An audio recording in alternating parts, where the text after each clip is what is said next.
Do-do-do-do-do-do. Kia ora, no mai hoki mai to another episode of the Sick As Podcast. And I'm sitting here just feeling extremely grateful, extremely lucky, and thinking about the episode that you were graced with last week. And I was actually just thinking about that even more. I was listening to it on my way in and thinking, oh my goodness, like how do I have access to such amazing people? And not just the people who come on to the podcast, but it's also the people who are listening.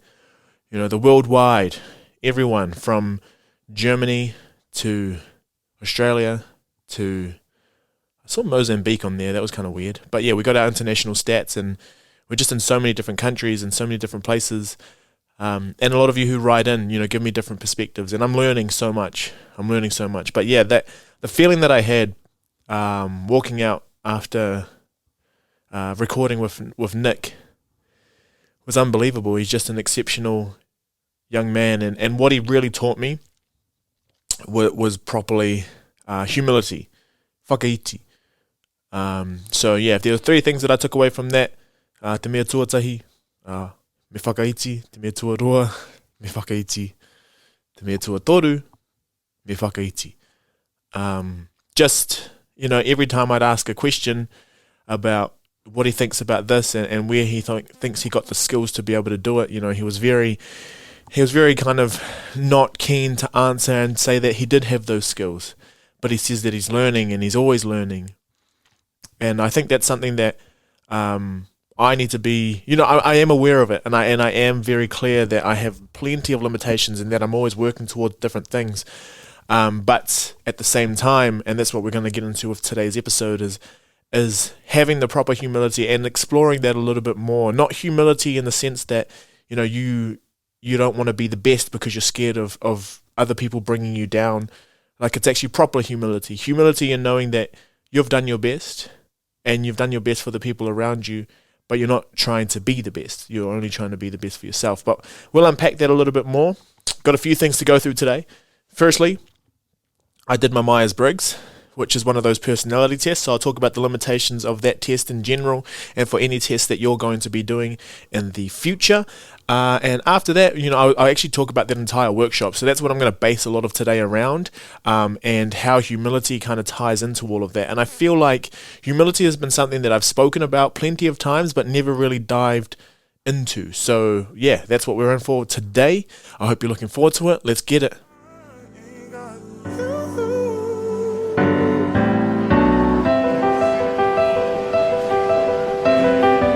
And we're in. Welcome back. Ooh, it's a crowd. They love me. No. But to start, you know, ko te whakaiti te whare o te whakaaro nui. Humility is the home or the citadel of the conscious mind. And I think that was from the late Wharehuia Milroy, who was a huge stalwart, I guess, in terms of the, not revitalization of te reo Māori, but actually pushing different kaupapa to, I guess, make it as normal as possible. And it's people like that where, you know, in terms of humility, that you have to realize there are a lot of people who fought different wars for you. And when you get to come in and walk and have freedom and have creativity and have ideas, and, you know, that these ideas are a possibility, even though there's a little bit of a struggle, you know, the ability for you to actually have that idea, to have that freedom in thought and have that as an opportunity, is because the people before you who, you know, fought for it. So that's one sense of humility.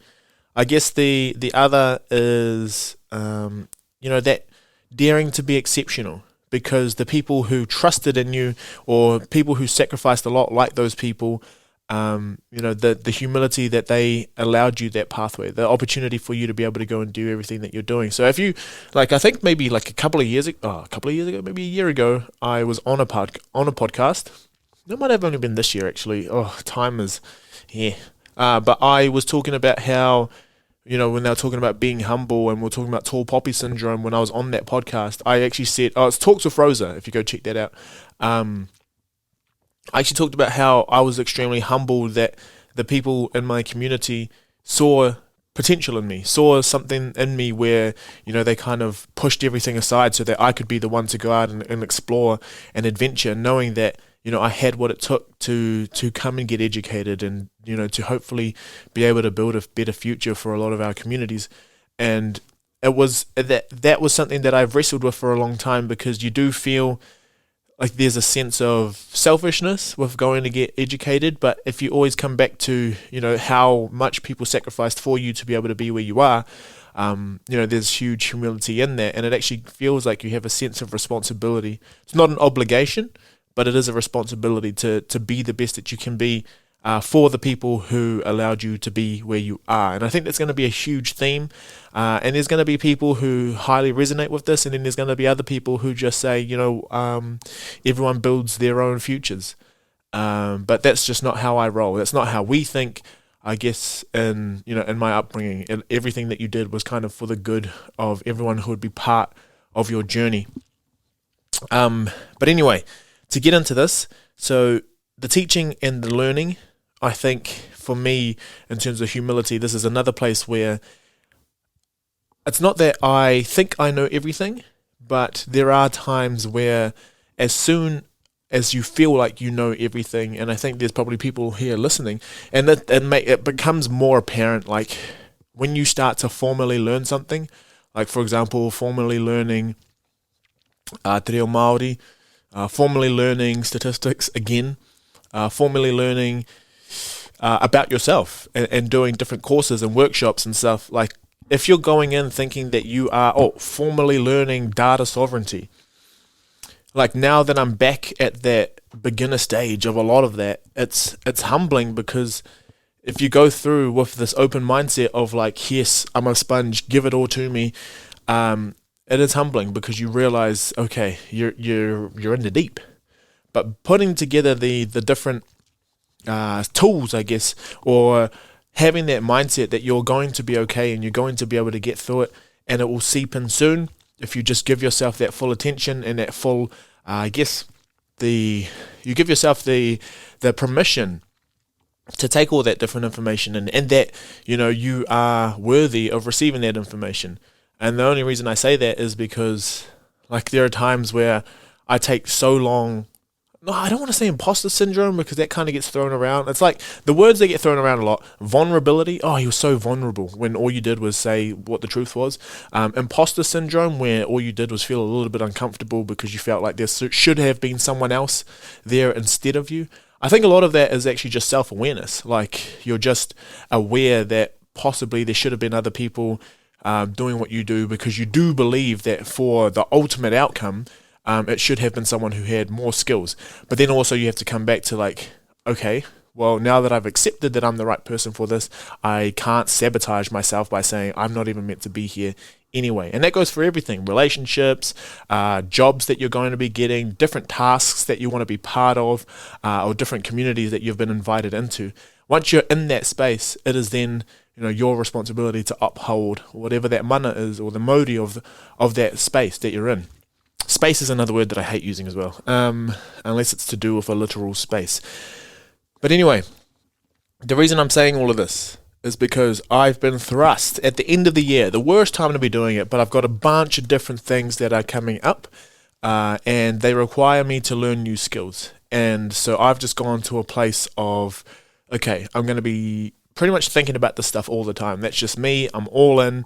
Anytime I have to do something new, or anytime that something really fascinates me, pretty much all of my waking hours are thinking about it. And then just before I go to sleep, like, I hope that I dream about it so that I have more time to decode all of it. But the first one, and it's been the first time that I've done some sort of PD in a while, and I thank my office for putting this on for us.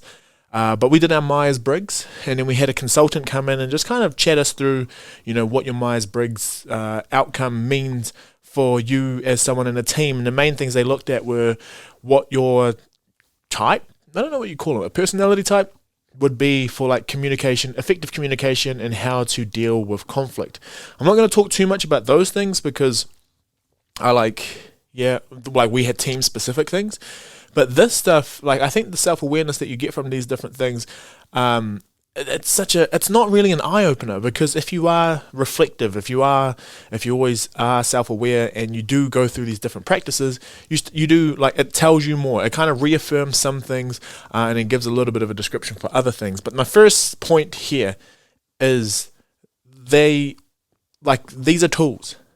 Okay, I talked about the dots on here. We did that as a team. Myers Briggs, they're all tools, right? They're just accumulations of a bunch of different people's responses to things, of like so many different like answers to different things, which then say, okay, in general, this is how you're likely to be. But what I wanted to give you was my letters. So anyone who's done the Myers Briggs knows that that comes with letters. So mine were I, N, F, and P. So the I is introversion, the N is intuition, the F is feelings, and the P is perception. So in terms of making my decisions and decisions for different things and how I'm going to react, I'm highly introverted. I tend to go for intuition over like facts, I think it was. I go with my gut feeling instead of like something else that's to do with facts and logic, and then perception as opposed to judging a situation. So this is just in general. The thing I want to bring out about this is that my introversion was maxed out. Like, it was 30, and I think 30 is the max score you can get for any of them, and that was the only one that maxed out for all of them. Now, I just want to come out and say this really, really quickly, because a lot of people will say you're not introverted, and the amount of times I've tried to tell people this is a one-way communication. Like, I'm talking to you. You don't get to talk back. When people come in and I interview them, I'm talking to them and asking them questions that I'm like, they don't have to ask about me. So I can control how everything goes. And yes, I could be outwardly external and look like an extrovert, but a lot of my energy comes from me being by myself and having to reflect. And one thing, so if I am to take away anything from this, was that I need time. So in meetings and stuff recently, I've been feeling really overwhelmed. Like, there's so much going on, and I've just been in meeting after meeting really about big ideas, and I need time to like think in depth about different things. So one thing that I've noticed is that you are more likely to miss out if you are an introvert and you need that time, because if they need a decision quickly, you can't give it. So a lot of the people who are more likely to speak are the ideas and the thoughts that are going to go through. So what I need to do is realize that that's me, take as many notes as I can, and then when I leave, or let the person know, okay, is it okay if I have a few days to be able to get an answer back to you? So I just need to think about this. Another thing that it helped me realize was with apparently, like, you're less likely to come with decisions, and you're more likely to hear different viewpoints and then come to consensus from that. And that helps me a lot, because I've always stressed out about not being able to make decisions, and a lot of it is because you want to see like how everyone else works, and you want to make sure that you've taken as many people's considerations into account as possible. And that's just because it's not that I'm a people pleaser, but you want to try find the solution that is going to benefit as many people as possible. And I've always seen that as a weakness, but actually that's my strength. My strength is that I can try to cater to as many people as possible. Sometimes it does break me, but I think if you can get into a position where all that you do is thinking laterally across all the different types of people that you have in your team, so that you're not catering to your biases, like it's a really important thing. And I think the more we reflect on these different things, the more you think about the way that you communicate. You think about the way that you've fabricated your entire life. Like, is that all just to bias your preferences, or are you genuinely, a person who's working for a different team, or like a bunch of different people who are on this team together? So we did that. That was really cool. And I think when you're going into these different things, this is when I talk about humility. You need to humble yourself. You need to know that, okay, you know a little bit about this, and I could have gone in and just been like, I've been doing self-development for the last, 5-10 years now, because I've suffered so much and all I want is to be better. So I've done all of this. And when you're talking about this, I'm like, I know. But when you go into different spaces and you go in like, I'm learning from an expert right now, whether they're an expert or not, they're the person who has, they're going to deliver it in a way, or package information that you might know, but they might deliver it in a little different way. A way that makes you take something away. So every single encounter, and I've said this before, Stanley said this, but nearly every guest that I've ever had has said, go into Go into things open-minded, and you can take something away. And if you're very intentional about taking one or two things away, then every time you interact with someone, it's going to be fruitful because you'll take something away. But that's the first half. The second half, we did Tai Chi, which I don't know if it ended up being Tai Chi, to be honest, but this guy was very intentional about this one mantra that I've already forgotten. It was like, be kind, be respectful, be loving, be caring, or like be honest to yourself. And we looked at each one of those little things, and I was just thinking like, oh yeah, so the ultimate respect.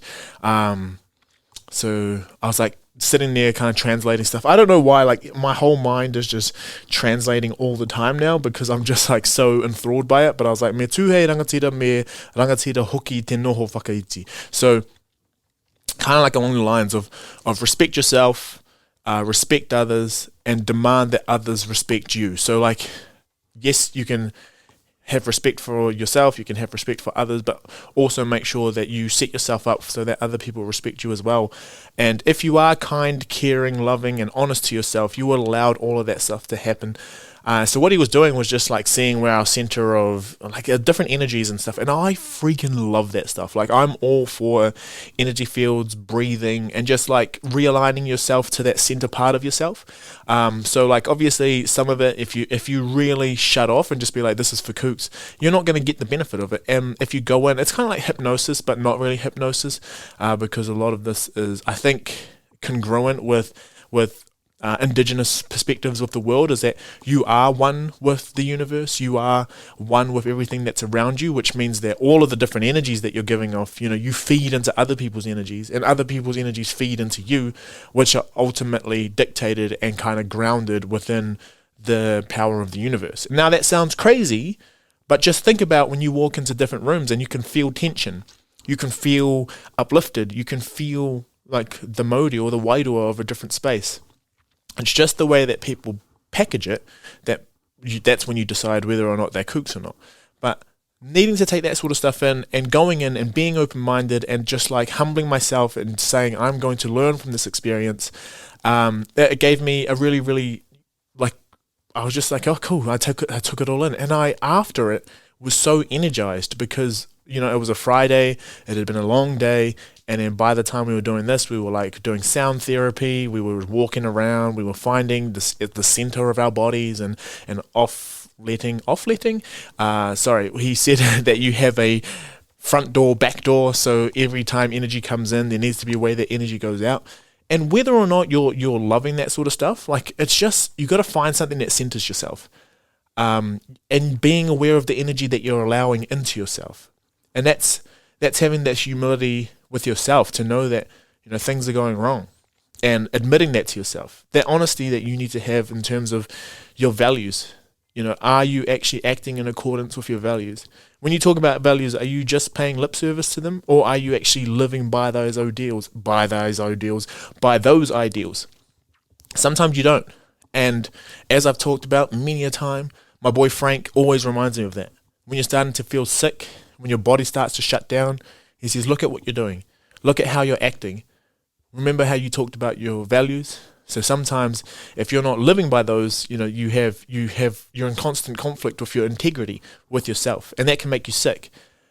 And then the last thing I wanted to have a little chat about is one of the conversations that he brought up. And this is hugely introspective right now, but, I think in the medium that we were in, like a big, you're in front of your team and you don't really want to give away too much because we all have our own lives going on and we all have different stuff going on, and that's fine. But one of the questions was, like, if you don't allow yourself any of those things, if you're not kind to yourself, if you don't respect yourself, if you're not loving yourself or honest to yourself, and something that he said that really resonated with me, and I just really thought about it, and I've been reflecting on it for like a week, is when there was a time in my life where I'd say through like maybe 20 years old to maybe about a year or two ago, where I just wouldn't allow myself to open up. I wouldn't allow myself the love, like I wouldn't allow myself to receive love from people. And that can be platonic, but also romantically.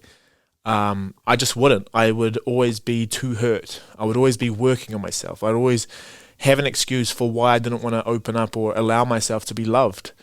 And that's just because, you're always going to be hurt. All of those different things that have happened to you, and then you start believing that it's because of you. You've got issues and you're actually unlovable. And that was something that I told myself to protect myself so that I wouldn't get hurt again. And I think depending on where you are in your life when these different things happen, what I'm trying to say is, yes, it's easy to just say, humble yourself, go in and expect to learn. But if I had gone into that when you were talking about, do you really love yourself, and trying to find whether or not you're centered and displaying that in front of everyone, if I wasn't in a good spot myself, and if I hadn't taken that decade to deal with myself and work on it and be aware that that's, I have had that period in my life and I am coming out of that period, I would have fucking broken down. I would have had a shit time.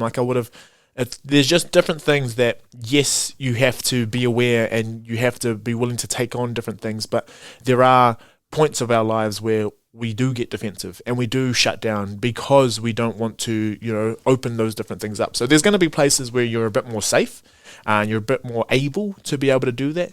But another thing is, can you be kind and honest to yourself if the world around you doesn't allow you to be yourself? I know for a while, I was always called sensitive, or I was always called, I had too many feelings, I didn't know how to act in different ways, or I just was told that I was stupid or as an idiot for thinking that way, or if I wanted to be a goof, I would just be kind of told that it was stupid, that was the way I was. And I had a conflict for ages, because when I was with people that I really vibed with, I was I was being me, and I never put it together that the happiest I ever was when I was allowed to be me. And what I got to was a point where the happiest I was when I was by myself, because no one could judge me. No one could tell me what you're doing is stupid or idiotic. And, I was still producing my work, so people knew me on the work front, but how I wanted to be, how I wanted to act, the different things that I found funny, was no one could judge me if I was by myself doing it. And I think that's driven me to that point of maxing out my introversion, is because it's what makes me feel safe. And I found a few people who allow me to be myself, and those are people who, because I'm aware of this now, they're people I love and I'll cherish and I'll keep close to me and pretty much do anything to protect them. And you get that feeling straight away. So when he was talking about the energy stuff, it just reminded me that I'm so intuitive when it comes to people who come into my life and how they make me feel and how I make them feel. So that's just something to keep in mind. Oh, yeah. And I think in terms of your environment, if you can be honest to yourself, honest to your values, but some environments don't allow you to do that. This is going to sound like a privileged perspective to be in, but I try to get out of those as soon as possible.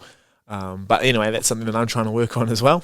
But yeah, it's been my reflection. It's been a huge week. It's going to get even bigger. I'm not sure how much longer I can carry this podcast on, to be honest. It might be a little bit of a hiatus, a little rahui. There's a lot going on. Just work's busy. I'm trying to figure out what I want to do life-wise, in terms of my location, in terms of sport, in terms of, I don't know. I really don't know. That's just where I'm at right now. My head hurts, and I have to wear glasses. So, anyway, love you all. Thank you for tuning in. I hope you took something away from this one interaction. If you just took something away, then I love you for it. Anyway, take care.